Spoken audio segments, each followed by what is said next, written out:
What you just heard was the sound of a $10,000 antique Meissen plate.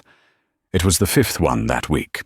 10-year-old Serafina Vance, the billionaire's daughter, had a reputation. She had reduced hardened military tutors to tears and sent Ivy League psychologists running. She was a hurricane in a Chanel dress, a problem no amount of money could solve. The press called her the uncontrollable heiress. Her father, Alistair Vance, was at his breaking point. He had tried everything, except her. A 23-year-old waitress named Clara Jenkins, who was 2 months behind on rent and didn't know the difference between Meissen and melamine, and she was about to do the one thing no one else dared. She was about to say no. The Cornerstone Bistro wasn't the kind of place you read about in luxury magazines, but it had its own quiet dignity. Located just far enough from Fifth Avenue to be affordable, it served lawyers on a lunch break and artists nursing a single coffee for hours. Clara Jenkins knew them all. At 23, she moved with an efficiency that bordered on grace, her mind often miles away, calculating the interest on her student loans, or dissecting a theory from the psychology textbook she kept under the counter. Clara was an observer. She saw the tremor in a businessman's hand before he ordered a double espresso, the worn-out look of a new mother before she asked for the check. Her life was a study in controlled chaos. 2 jobs, night classes at Hunter College, and an apartment shared with 2 other aspiring somethings. She was tired, but she wasn't broken. The name Alistair Vance was one she only knew from the covers of Forbes and the Wall Street Journal. He was the king of Silicon Alley, a man who had built Vance Industries from a garage algorithm into a global tech empire. He was also, famously, a recluse since his wife, Isabella, had died in a tragic riding accident 2 years prior. But the name Serafina Vance was known by a different, more notorious circle. The exasperated staff of New York's elite. The girl was a legend, expelled from the Pembroke Academy for setting off the fire alarm with a high-powered laser, fired a staff of 12, including a Michelin star chef, by claiming they were poisoning the air. She was 10 years old and had more confirmed victories against authority than a small-time dictator. Clara knew all this because Mr. Henderson, a regular who managed a high-end nanny service, would often sit at her counter, nursing a scotch and lamenting his inability to staff the Vance penthouse. "The girl's a viper, Clara," he'd muttered just last week. "Smart as a whip, but pure venom. Vance is offering $500,000 a year. No takers. Not anymore." It was a rainy Tuesday, the bistro half empty when the door chimed. A man in a simple, impeccably tailored black suit stepped inside, followed by a small girl who seemed to vibrate with a furious energy. Clara recognized him instantly. Alistair Vance looked less like a king and more like a man held hostage. His eyes, famous for their piercing intensity in boardrooms, were exhausted. The girl, Serafina, was a stark contrast. Her dark hair was pulled back in a severe ponytail, and she wore a private school uniform that Clara recognized as belonging to the prestigious Dalton School. Clearly, she'd already landed somewhere new. "A table for 2, Alistair said, his voice quiet. "Of course, sir. Right this way," Clara said, leading them to a corner booth. The moment they sat, the performance began. "This seat is damp," Serafina announced, her voice high and clear. "It's not, Sarah," Alistair sighed, not even looking. "It is," she insisted. "I can feel it. It's disgusting. And this light," she said, pointing to the Art Deco fixture above. "It's buzzing. It's giving me a headache. I can't eat here." "Serafina, please, just for 20 minutes. "No, this water," she said, lifting the glass Clara had just filled. "It tastes like metal." "Are you trying to poison me?" Clara watched, not with annoyance, but with a strange, clinical fascination. This wasn't a tantrum. It was a script. It was a structured, deliberate campaign of control. The girl wasn't angry. She was working. "I can bring you bottled water, miss," Clara offered calmly. Serafina narrowed her eyes, unused to the lack of fluster. "I don't want bottled water. I want the water you get at the penthouse, from the springs in Norway. This is just tap." "It is," Clara agreed, not rising to the bait. "It's New York's finest, filtered twice." Alistair looked up, surprised. Clara held his gaze for a second, then turned back to his daughter. "My name is Clara. I'll be taking care of you. Can I get you a different glass of our finest tap water?" Serafina stared at her. The air crackled. This was the moment where, presumably, nannies burst into tears or managers rushed over with apologies. Clara just stood there, notepad in hand, patient as a stone. "I," Serafina said, her voice dropping, "want a grilled cheese. But I want it on 9-grain bread, not white. And I want the cheese to be Gruyere, but not aged Gruyere, and the crusts cut off, not in triangles, in squares. And if it's even a little bit brown, I'm sending it back." "All right," Clara said, writing it down. 9-grain, young Gruyere, crusts off, squares, not too brown. Got it. And for you, sir?" Alistair Vance looked at Clara like he was seeing a ghost. "Just a black coffee." "Coming right up." Clara walked away. She could feel the girl's eyes on her back. 10 minutes later, she returned. She placed the coffee before Alistair and a plate in front of Serafina. It was perfect. 9-grain bread, lightly toasted, with 4 perfect pale yellow squares of sandwich. Serafina inspected it. She picked one up. She sniffed it. She turned it over. She put it back down. Then, with a sudden, violent motion, she swiped her arm across the table, sending the plate, the sandwich, and her full glass of water crashing onto the floor. The bistro went silent. "It was brown," Serafina hissed, her face pale. Alistair Vance slumped in his seat, the defeat total. He put his head in his hands. "I'm sorry," he whispered to the floor. "I'm so sorry." Clara didn't look at Alistair. She didn't look at the shattered plate. She looked right at Serafina. Clara felt the eyes of the entire restaurant on her. She saw her manager, Dave, storming out of the kitchen, his face a thundercloud. This was it. This was the moment she got fired for a spoiled brat's tantrum. "Mr. Vance, Dave began, but Clara put a hand up, a small gesture that somehow stopped him cold. She knelt, grabbing a stack of napkins from a nearby station. She didn't start cleaning the big, obvious mess. She picked up a single, wet crust of bread from the floor. She looked at it, then at Serafina. Alistair was already pulling out his wallet, a thick black Amex card sliding into view. "I'll pay for it. All of it. The plate, the food, I'll pay for everyone's meal. I'm so sorry. It was brown," Serafina repeated, but her voice was smaller now. The explosion was over, and the fallout was just silence. Clara ignored the credit card. She ignored the manager. She held up the damp crust.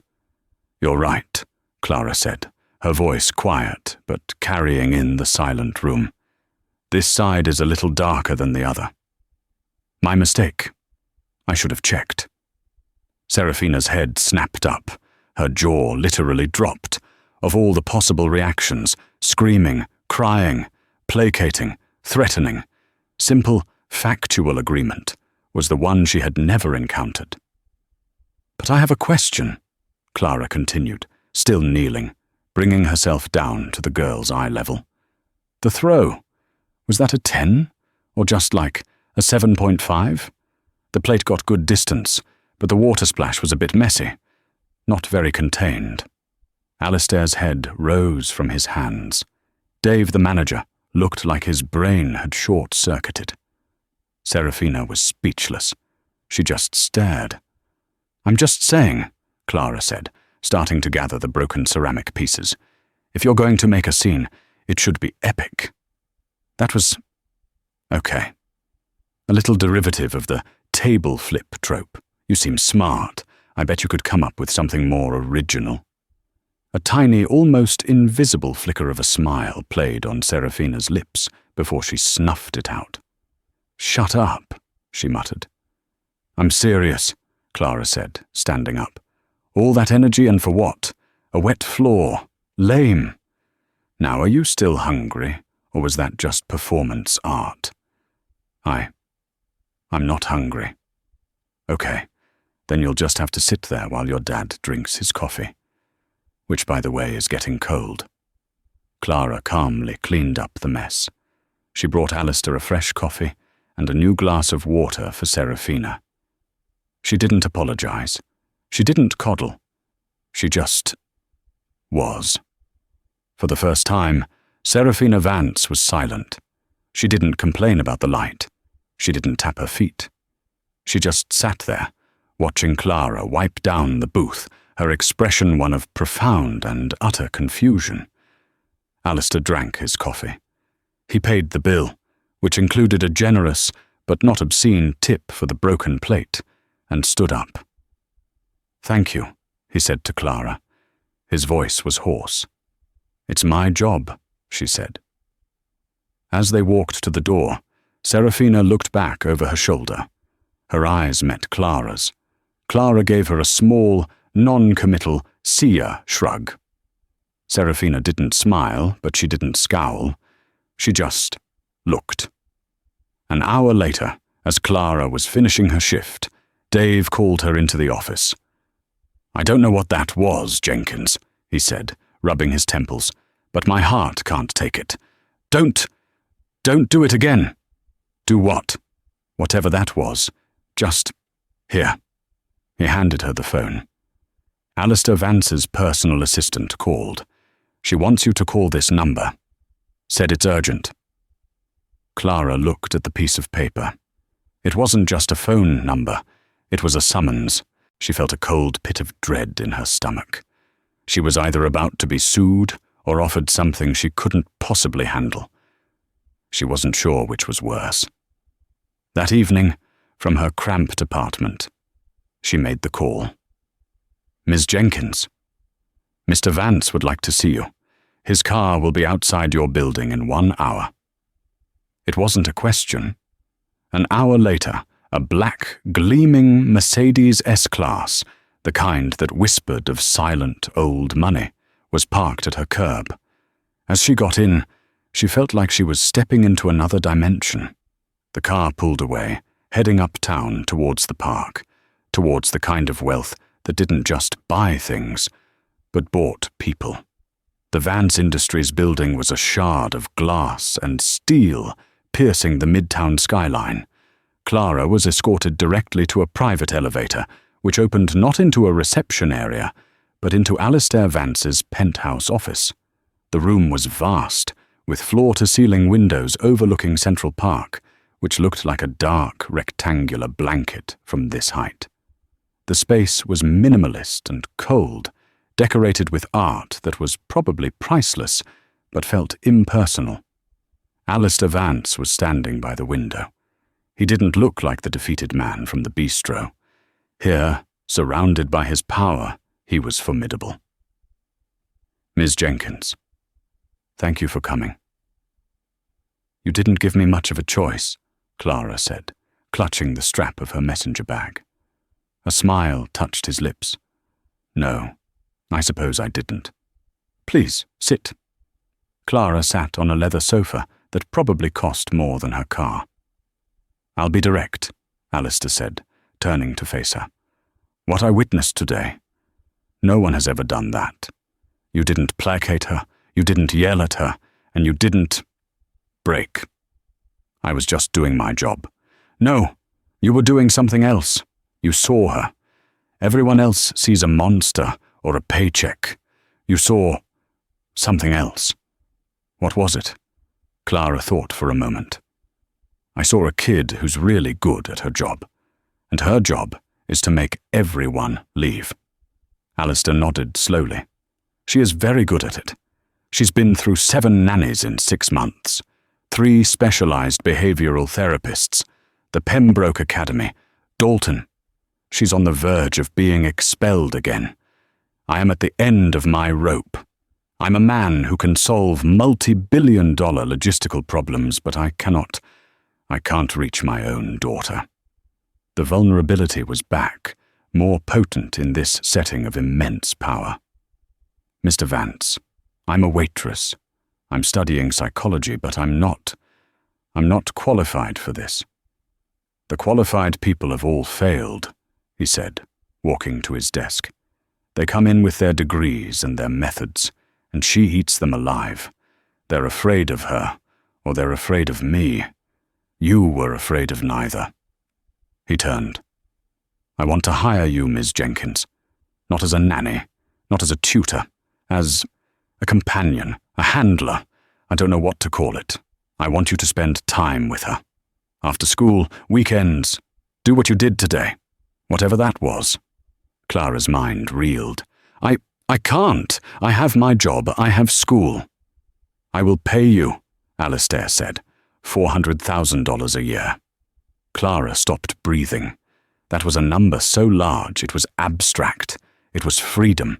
It was the end of debt, the end of fear. I will also, he continued, cover the full tuition for your master's and PhD programs at any university you choose. Columbia, Yale, anywhere. She was dreaming. This wasn't real. Why me? She whispered. Because you're the first person she's looked at without contempt in 2 years. Because you called her lame. Before Clara could answer, a voice, sharp and cold as ice, cut through the room. Alistair, you cannot be serious. A woman emerged from a connecting office. She was tall, rail-thin, and dripping with understated wealth, a simple black dress, a Bottega Veneta handbag, a severe blonde bob. She looked at Clara with undisguised disdain. This is a child, not a stray dog. You can't just pick her up off the street. Genevieve, this is not your concern, Alistair said, his voice hardening. Serafina is my niece. It is entirely my concern, the woman, Genevieve Vance, snapped. She turned her cold eyes on Clara. You're a waitress. What precisely do you think you can offer my niece? Better grilled cheese recipes? Genevieve, Alistair warned. No, Clara said, finding her voice. It was shaking, but she stood up. You're right, Miss Vance. I'm not qualified. I don't have a degree from a fancy school, and I don't know anything about this. She motioned around the opulent room. But I also don't have anything to lose. All those other people, they wanted to keep their jobs. They wanted to impress you. She looked at Alistair. I don't want your money. Alistair and Genevieve both looked stunned. I do, Clara stammered. It's an insane amount of money, but that can't be why I do it. If I take your offer, I have conditions. Genevieve scoffed. Conditions? You're in no position to— What are they? Alistair interrupted. 1, Clara said, her courage building. You're right, I'm not a nanny. So I won't be. I'm not her servant. I'm not her friend. I'm just a person. I'm not here to fix her. I'm just here to be with her. Fine, Alistair said. 2, Miss Vance, she said, looking at Genevieve, stays away. From me and from Serafina when I'm with her. Your concern, it's not helping. Genevieve's face was a mask of fury. How dare you? Alistair, Clara asked, holding his gaze. Alistair looked at his sister. Genevieve, I'm handling this. Please, leave us. You will regret this, Alistair. You're putting her in the hands of an amateur. It's reckless. She gave Clara one last look of pure poison and stormed out. And 3, Alistair asked, turning back to Clara. 3, Clara said, taking a deep breath. You have to be involved. I'm not a replacement for you. If I call you, you come. If I say you need to be at dinner, you're there. No excuses, no board meetings. Otherwise, this is all a waste of time. Your money can't buy you out of this one. Alistair Vance, the king of Silicon Alley, looked at this 23-year-old waitress who was making demands, and for the second time that day, he did something unexpected. He smiled, a real, tired but genuine smile. When can you start? The Vance penthouse was less a home and more a statement. It occupied the top 3 floors of a landmark building on Central Park West. The furniture was sparse and angular, the art was imposing, and the silence was deafening. The staff, all in crisp, dark uniforms, moved like ghosts, never making eye contact. It was a fortress of glass and marble, and at its center was Serafina. Clara's first day began the following Monday. She had quit her jobs, her final Hunter College exams, suddenly a distant memory. She arrived at 3:30 p.m., just as Serafina was dropped off by a private driver from the Dalton school. Serafina saw Clara standing in the grand foyer, and her face, which had been neutral, immediately shuttered. You, she said. Me, Clara replied, holding up a paper bag.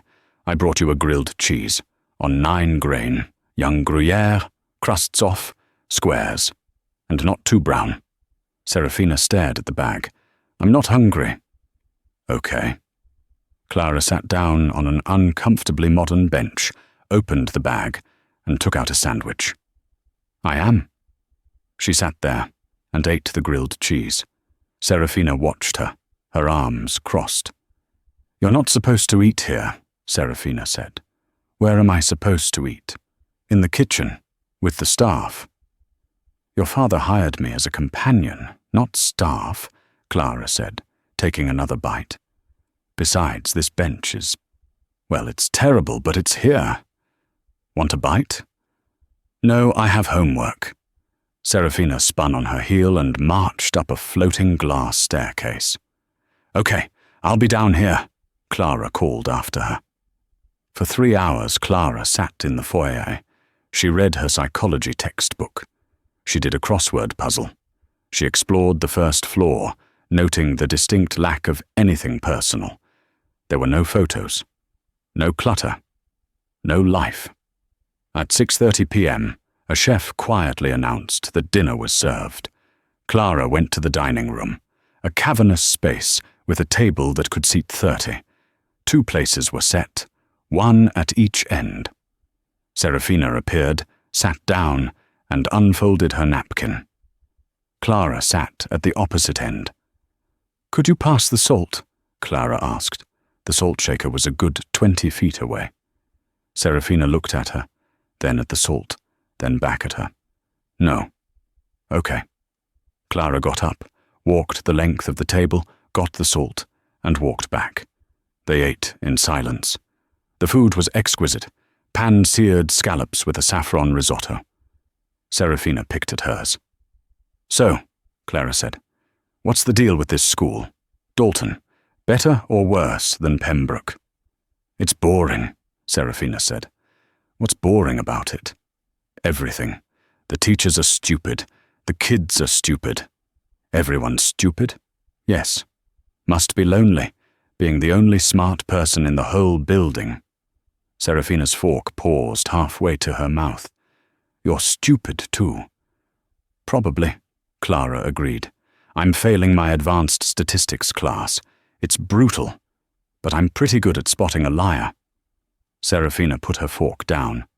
I'm not lying. You are. You don't think they're stupid. You think they're something else, but stupid is a good word. It's a shield, shuts people up, makes them stop asking questions. Serafina stood up. I'm done. She walked out. This was the pattern for the first week.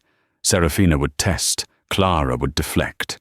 Serafina would insult, Clara would agree and reframe. Clara was a living, breathing wall of neutral calm, and it was driving the girl insane. She was used to explosions. Clara offered only echoes. The second week, Serafina escalated. Clara arrived to find her in the library. "I'm learning about a new startup," Serafina announced. "It's called Lingo Leap. It's an AI-based language tutor." "Cool," Clara said. "My father is thinking of investing. He wants my opinion. I'm supposed to be practicing my French with it. Would you like to listen?" "I don't speak French," Clara said. "Exactly," Serafina said, a cruel little smile playing on her lips. She tapped her tablet, and a stream of rapid, perfect French filled the room. Then she turned to Clara. "What do you think of its inflection?" Clara knew this game. It was a humiliation ritual. "Sounds French." "It said," Serafina said, her voice dripping with condescension, "that only an uneducated, lower-class imbecile would wear cheap shoes like yours. It's wondering if you bought them at a thrift store." Clara looked down at her simple, worn-out sneakers. "They're from a thrift store, actually. Good eye. But that AI is wrong." "Wrong." "Yeah. My shoes aren't cheap. They were 50 cents. That's inexpensive. There's a difference. Now what else can it say?" Serafina's smile vanished. The trap hadn't sprung. It's done." Clara nodded. "Okay. Well, my uneducated self is going to go rid. Let me know if you want to teach me any more swear words." She left Serafina sitting in the library, fuming. The breakthrough, when it came, was accidental. Clara was looking for a bathroom on the second floor when she passed a door that was slightly ajar. Music was coming from inside. It wasn't the sterile classical music that sometimes played in the halls. It was raw, complex piano. Someone was playing and making mistakes. They'd play a difficult passage from a Chopin etude, stumble, curse under their breath, and start again.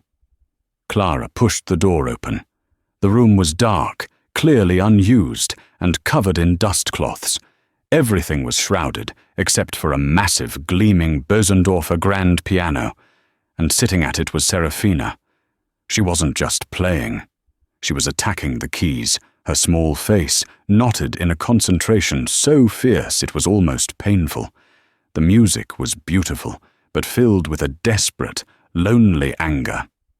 She fumbled a chord, hit the keys with her fists, and saw Clara in the reflection. "Get out!" she shrieked, slamming the piano lid shut. "That was—" Clara was breathless. "That was amazing, Sarah. I had no idea." I said, "Get out! You're not allowed in here. No one is!" Serafina was trembling, her eyes wide with panic and rage. "Sarah, it's okay. I just— Get out! Get out!" She grabbed a metronome off the piano and hurled it at Clara. Clara ducked. The metronome shattered against the doorframe.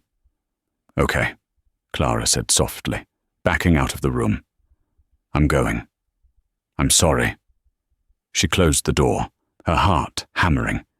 This wasn't the calculated, manipulative girl from the bistro. This was someone raw and terrified. She had stumbled into the heart of the fortress, the one room that wasn't protected. She went downstairs to find Alistair, who had just come home. "Mr. Vance, I need to talk to you." "What is it? Did she break something?" She was playing the piano in a room on the second floor. When she saw me, she panicked, like I'd found a state secret." Alistair Vance's face went white. He visibly swayed, putting a hand on the wall to steady himself. "The music room," he whispered. She's not been in there since. It was her mother's." "What?" "Isabella. My wife. She was a concert pianist. That was her room. I locked it after she died. I didn't know she had a key." "She doesn't just have a key," Clara said, the pieces clicking into place. "She's been practicing, She's brilliant, Alistair. But she's in a lot of pain. And that room is where it all lives. Alistair looked at Clara, his eyes hollow. I thought I was protecting her by locking it away, by moving on. All this time, she's been in there, alone. The discovery of the music room changed the dynamic. Alistair, shaken, had given Clara explicit permission to engage with Serafina on the topic. But Serafina had retreated. She refused to leave her bedroom, claiming illness. The fortress walls were back up, thicker than ever. It was Genevieve Vance who saw the crack as an opportunity. She arrived at the penthouse unannounced 3 days later, ostensibly for a family dinner Alistair had been railroaded into. Clara was in the kitchen, trying to coax Serafina into at least eating some soup, when Genevieve glided in. Well, well, the miracle worker, reduced to a delivery girl, Genevieve sneered, pulling an apple from the bowl. Miss Vance, I was just taking this up to Sarah, Clara said, her tone neutral. Don't bother. She won't eat it. She knows you're a fraud. Genevieve polished the apple on the sleeve of her silk blouse. You know, Alistair is very impressed with you. He thinks you've made progress. But I know what's really happening. And what's that? Clara asked, refusing to be intimidated. You stumbled onto the one thing that girl cares about, her mother's music, a cheap, emotional parlor trick. And now that she's been discovered, she's shut you out. The game's over, dear. You're out of your league. I'm not playing a game, Clara said. Oh, everyone is, Genevieve replied, her voice a low purr. You are. I am. My brother is. The only one who isn't is Serafina, and she's the one who pays the price. You think you're helping her? You're just another in a long line of disappointments. You'll take my brother's money, you'll fail, and you'll leave, just like everyone else. Clara felt a flash of anger. Is that what you want? For her to be alone? Genevieve's eyes turned to ice. What I want is what's best for my niece, and that is stability, not a temporary, emotionally stunted college student. She took a delicate bite of the apple. Alistair is too blind with grief and guilt to see it. He needs to cede guardianship to someone who can handle her, someone who understands her. You, Clara stated. Of course, me. I'm her family. Now, run along with your little tray, but know this, I am watching you, and when you falter, and you will falter, I will be there to clean up the mess. The threat was clear. Genevieve wasn't just a concerned aunt, she was a predator, circling, waiting for Alistair to fail so she could seize control of his daughter. And, Clara suspected, the massive trust fund attached to her. Clara left, her resolve hardened. This wasn't just about a troubled girl anymore. It was about protecting her. She knocked on Serafina's door. Sarah, it's Clara. I'm leaving the soup out here. Your aunt's here, so I get it if you want to hide. She's terrifying. She heard a small huff from inside. Clara sat down, leaning against the wall next to the door. You know, she said, she thinks I'm going to fail. She's probably right. The door opened a crack. Serafina peeked out. She's a harpy. That's one word for it, Clara smiled. She told me I was out of my league. You are, Serafina said, but there was no venom in it. I know. But here's the thing. I don't care about your dad's money. Yes, you do. Okay, I do. It's a lot of money, but I'm not here for the money. I'm here because I know what it's like to be the problem kid. Serafina opened the door fully. You? Oh yeah. When my mum left, my dad had to work 2 jobs. I was not great. I was angry all the time. I got into fights. I broke things. I wanted everyone to hurt as much as I did. So what happened? Sarah whispered. My neighbor, Mrs. Petrov, an old Russian lady who smelled like mothballs and garlic. She didn't try to fix me. She just sat with me. She taught me how to play chess, and every time I'd act out, she'd just look at me, real calm, and say, "That is a very loud move, but it is not a smart one. Find the smart move." Clara looked at her. "Your aunt? She's making a very loud move, but you're smarter than she is." "So what's the smart move?" Serafina looked down the hall, where Genevieve's sharp laughter could be heard. She told my father that I was the one who asked the chef to make the scallops. She knows I hate scallops. She's trying to make me look difficult. Is that true? Yes. She's always doing it. She suggests things to the staff. "Oh, Sarah just loves that itchy cashmere sweater," or "Sarah finds bright colors so stressful." Then when I freak out, she looks at my dad with that, "See? Look." Clara nodded. The web was more intricate than she'd thought. Genevieve wasn't just sabotaging the help. She was actively sabotaging Serafina, manufacturing the very behavior she claimed to be so concerned about. "So, the smart move," Clara said, "is not to freak out. Let's go down to dinner." "I don't want to." "I know, but we're not going to give her the satisfaction. And I have an idea." Clara and Serafina walked into the dining room. Alistair looked relieved. Genevieve looked surprised.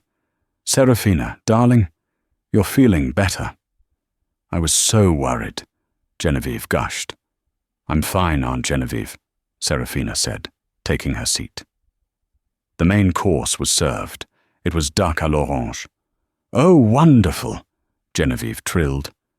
"I told the chef this was your absolute favorite, Serafina, just like your mother used to make." Alistair flinched. The mention of Isabella at the dinner table was a taboo. Serafina froze. Clara could see the storm gathering, the clenched fists, the tightening jaw. This was the trap. If Serafina exploded, Genevieve won. Clara caught Serafina's eye. The smart move. Serafina took a deep breath. She picked up her knife and fork. "Actually, Aunt Genevieve," she said, her voice perfectly level, "Mom never made duck. She hated it. You were the one who always ordered it." She took a small bite. "But this is acceptable." Genevieve's smile froze on her face. Alistair looked from his daughter to his sister, a flicker of understanding dawning in his eyes. Clara hid her smile behind her napkin. Phase 1 was complete, but as Genevieve watched Clara across the table, her eyes were no longer just disdainful. They were filled with pure, calculated hatred. The game had just seriously begun. The small victory against Genevieve bought Clara a new kind of currency with Serafina. Trust. It was fragile, but it was there. Serafina started talking. Not about anything deep. She talked about her classes, about a stupid boy at school, about a graphic novel series she loved called The Ethereum Chronicles. Clara went out and bought the first volume. "You're reading it?" Serafina asked, skeptical. "Yeah. That plot twist with Commander Valerius? Did not see that coming," Clara said. A real, genuine smile bloomed on Serafina's face. It transformed her, making her look, for a second, like a normal 10-year-old. The piano, however, remained the elephant in the house. The door to the music room stayed closed. "Your father," Clara said gently one afternoon. "He told me it was your mum's room." Serafina's smile vanished. "So?" "So. You play just like her." "I don't know," Serafina said, turning away. I'm not that good." "Sarah, you were playing Chopin. I'm pretty sure that qualifies as good." She wanted me to be perfect. I'm not. "Sarah." Clara sat next to her on the sofa. What happened? With your mum?" Serafina went rigid. "She fell off her horse. It was an accident. Everyone knows that. But you were there, weren't you? Clara asked, a hunch forming. Serafina stared at her, her face ashen. How did you know? Your father mentioned she was an equestrian. I guessed. Serafina began to tremble. We were at the stables in Westchester. She wanted to show me a new jump, a really big one. I told her I didn't want to watch. I told her. A tear rolled down her cheek. I told her it was boring and I wanted to go home and play my video game. She was sobbing now, the words tumbling out. She looked sad. She said, "Just one more, Sarah. Watch me. Just this one." And I told her. I told her I hated her, that she loved her stupid horse more than me. Oh, Sarah. She laughed. She said, "I'll prove you wrong, you little monster." And she went for the jump. And the horse, it stumbled. It fell. And she didn't get up. Clara pulled the girl into a hug, and Serafina didn't resist. She clung to Clara, her small body shaking with the force of 2 years of suppressed grief. She never got up, she whispered into Clara's shoulder. And the last thing I ever said to her was, "I hate you." She knew you didn't mean it, Clara said, her own voice thick. "No, you don't understand. It's my fault. At the funeral, Aunt Genevieve told me. She said, 'Your father's heart is broken. He'll never forgive you for this, for what you said.'" Clara's blood ran cold. "Genevieve. And my father. He won't talk about her. He locked her room. He won't even say her name. It's because he blames me. He hates me, and he's right. This was it. This was the poison, the rot at the center of everything. It wasn't just grief. It was a profound, toxic guilt, planted by Genevieve and allowed to fester in Alistair's silence. "She lied to you, Sarah," Clara said, pulling back to look her in the eyes. "Genevieve is a liar. But my dad, your dad he's a coward," Clara said, standing up. "You can't say that." "It's true. He's so broken by his own grief that he can't see yours.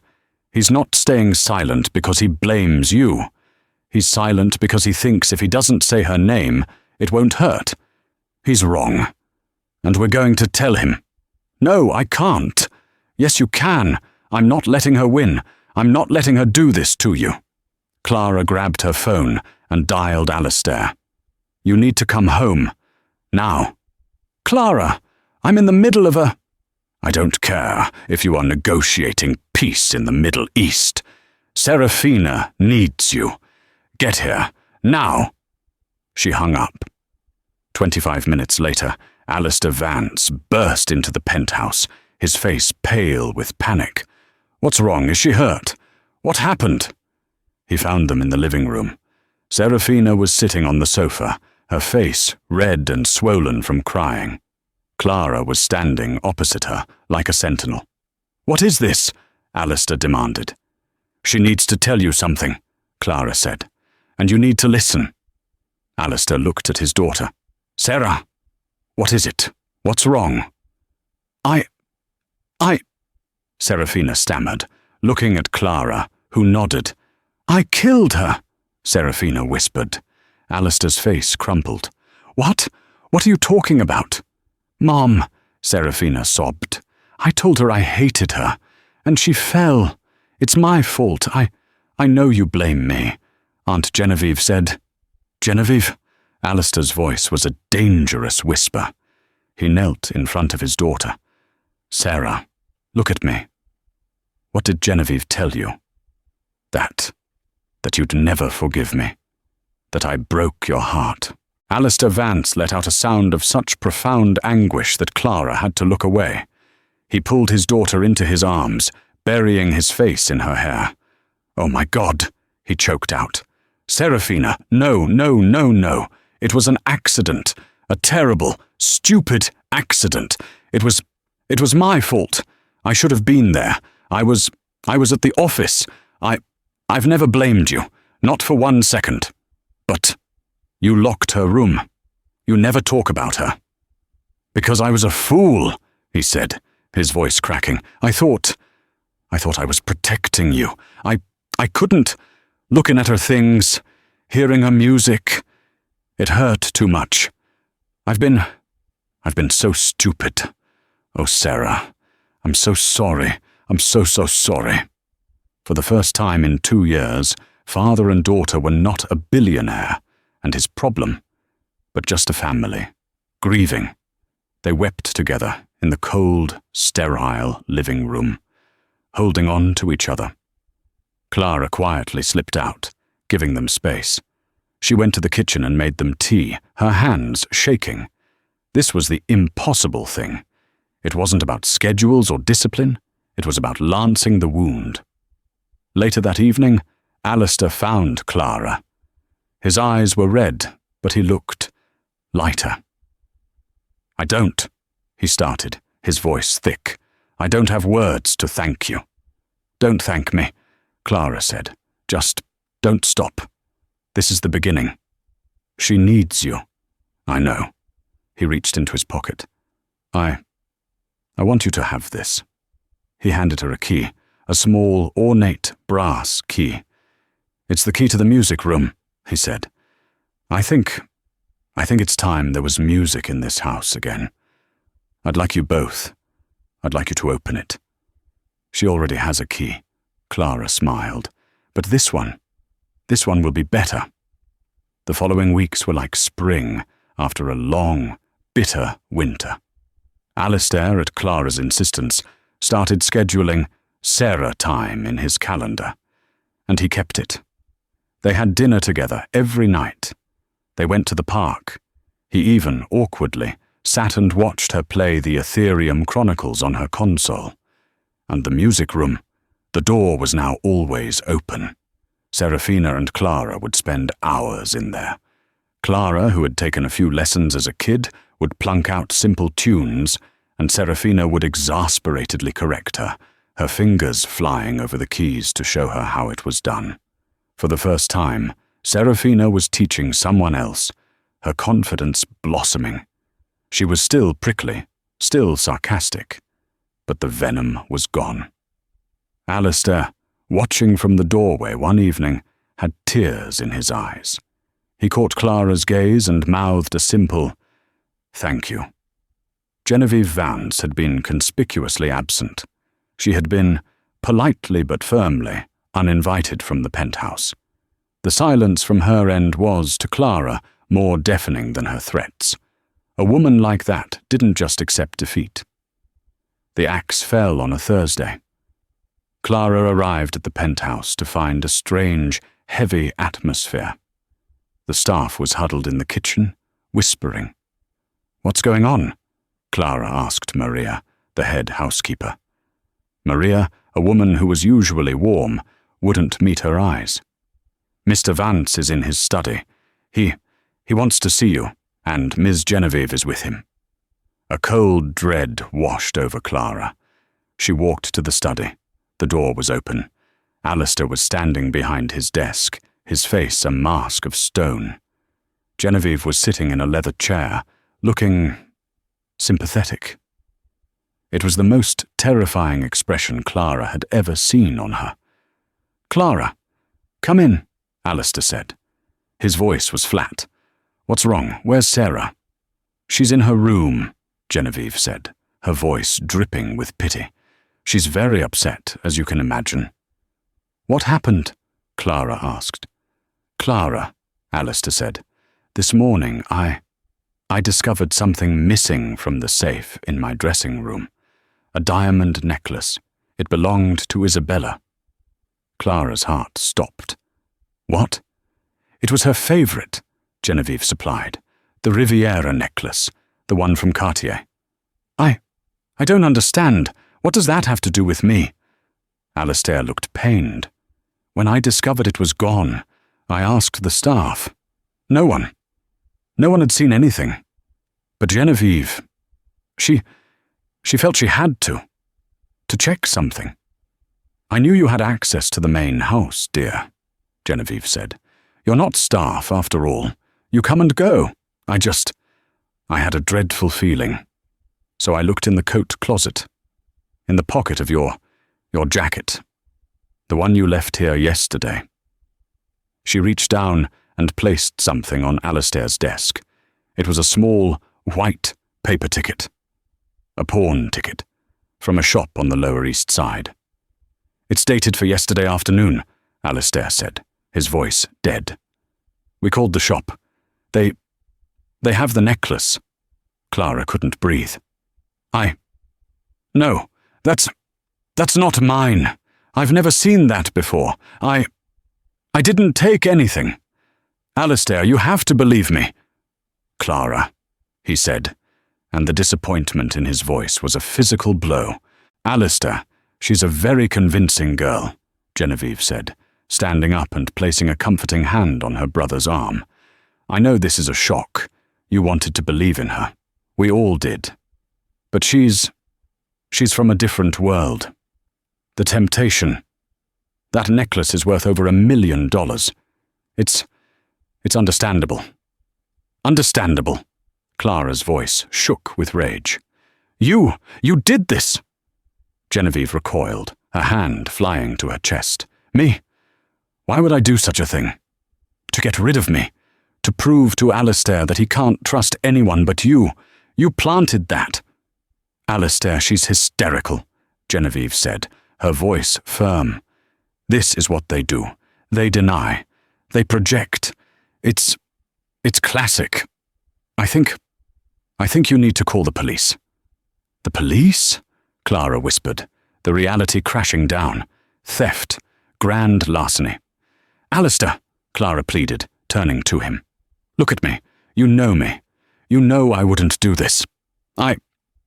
Sarah, we were making progress. Was that part of it? Alistair's voice was cold. Gaining our trust. Gaining my daughter's trust. Just to rob me? No, please. I don't know how that ticket got in my coat, but I didn't put it there. You have security cameras. Check them. I checked, Alistair said, his voice heavy with resignation. The camera in my dressing room was offline. A network error. It hasn't recorded in 2 days. Of course it hadn't. Genevieve was thorough. Alistair, Genevieve pressed, this is painful, but it must be done. For Serafina's safety. We can't have a common thief in this house. Alistair looked at Clara, his face a battle of his instincts versus the cold, hard evidence. He picked up his phone. No, he said. I'm not calling the police. Not yet. Alistair, Clara, he said. Your services are no longer required. Please, just go. Give me back my house keys. I will deal with the necklace. He was firing her. He wasn't having her arrested, but he was. He was throwing her away. He thinks I did it, Clara thought, her mind numb. After everything, he thinks I'm a thief. Tears streamed down her face. It wasn't about the job or the money. It was the betrayal. It was the fact that Genevieve had, in the end, won. Okay, Clara whispered, pulling the keys from her bag. She placed them on the desk. I didn't do it. And tell Sarah. Tell her I'm sorry. She turned and walked out of the study, past the silent, staring staff, and out of the penthouse. The elevator doors closed, and she fell back against the wall, a single devastating sob escaping her. Clara spent the next day in a fog. She sat in her tiny, silent apartment, feeling hollowed out. She had failed Serafina. She had let that viper, Genevieve, win. Her buzzer rang, insistent and angry. She ignored it. It rang again. Finally, she hit the intercom. Go away! Open the door, you idiot! It's freezing! It was Serafina. Clara buzzed her in. A moment later, the girl was at her door, alone, her face red with cold and fury. Sarah, how did you get here? You're supposed to be in school." "I took a cab," Serafina said, pushing past her. "My father is a moron, and my aunt is a liar." Clara stared at her. You don't think I did it?" "Obviously not," Serafina scoffed. "Stealing is a loud move, and stupid. It's something she would do. She thinks I'm just a kid who plays piano. She forgot I'm my father's daughter." "What do you mean?" Serafina threw her backpack down and pulled out a laptop. "She forgot I'm also a coder. I set up my own nanny cams months ago to spy on the staff. Aunt Genevieve was smart enough to disable the main security feed, but she didn't know about mine, and my cameras upload to a private cloud." Her fingers flew. "Look!" She turned the laptop. Clara watched, her heart pounding. The first video, from 2 days prior, showed Genevieve in the study, using her laptop to disable the security camera in Alistair's dressing room. The second, from that morning, showed the front closet. It clearly showed Genevieve looking around before slipping the white pawn ticket into the pocket of Clara's bag. She framed me," Clara whispered. "Yes," Serafina said, her voice cold. "And now, we're going to make the smart move." An hour later, Alistair Vance burst into Clara's apartment, his face pale with anger. "Serafina, you are in... What is she doing here?" "Look," Serafina commanded, turning the laptop. Alistair watched. He saw his sister's calculated betrayal. He saw the frame-up. His face went from confusion to a pale, cold rage that was terrifying to behold. He didn't speak for a full minute. "The smart move, Dad," Serafina whispered. Alistair nodded slowly. "The smart move." That evening, Genevieve arrived at the penthouse, expecting to find a broken Alistair. Instead, she found Alistair, Serafina, and Clara waiting for her in the living room. "Alistair? What is she doing here?" Genevieve sputtered. "She's a witness, Genevieve," Alistair said, his voice dangerously calm. "A witness? To what? You must call the police. This girl is a criminal." "You're right. I should call the police," Alistair said, holding up Serafina's tablet. "But I think I'll show them this first." He hit play. Genevieve's face went slack. The color drained from her face as she watched her own crimes played back. I did it for the family," she whispered, a last desperate attempt. "To protect Serafina from her." "You did it for her trust fund," Alistair said, his voice like steel. "You poisoned my daughter with guilt, and you tried to frame an innocent woman. Get out. Alistair, please, I'm your sister." "You were my sister. Get out of my house. My lawyers will be in contact. If you ever try to contact me or my daughter again, I will release these videos to the district attorney, and I will bury you."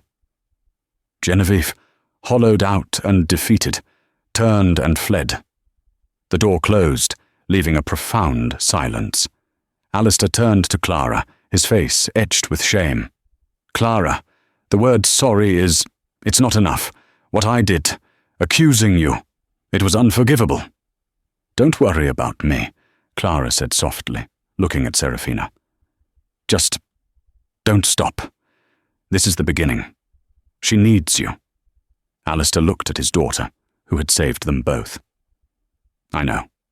He took a deep breath. "I'm starting a new foundation, in my wife's name, the Isabella Vance Project. It will fund music and arts programs for at-risk kids, the kind of kids who are acting out because they're in pain." He met Clara's eyes. "I need someone to run it, someone who understands, someone who knows the difference between a loud move and a smart move. The job is yours, Clara, if you want it."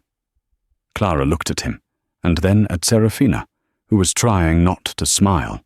She felt the tears welling up, but this time they were not for sorrow. "Yes," she said, "I accept." 6 months later, Clara walked into the penthouse. She was no longer a waitress, but a full-time graduate student and the executive director of the foundation. She followed the sound of music to the room with the open door. Alistair was at the piano, picking out a clumsy bass line. Beside him, Serafina's fingers danced over the keys, playing a complex, beautiful melody. They were playing a duet. It was messy, full of mistakes, and absolutely perfect. Alistair saw her and smiled. Serafina rolled her eyes, but she was smiling too. "You're late," she called out. "And you're flat, Dad. Again." From the top. Clara leaned against the doorframe, watching them, and knew the impossible had already happened. They say money can't solve problems, but that's not entirely true. Money couldn't fix Serafina's grief, and it couldn't buy Alistair a connection with his daughter. But it was a waitress, Clara Jenkins, who showed them that the most valuable currency isn't money at all. It's empathy. It's the courage to see the person behind the problem and to ask the right questions. Genevieve was driven by greed, but Clara was driven by understanding. She didn't just handle the billionaire's daughter, she healed a broken family, including herself. What do you think? Was Clara right to take the job, or was it too dangerous? And what would you have done if you were framed like that? Let us know your thoughts in the comments below. We read every single one. If this story touched your heart, please hit that like button. Share it with someone who needs to hear it. And be sure to subscribe for more real-life stories of kindness, karma, and the incredible twists of fate. Until next time.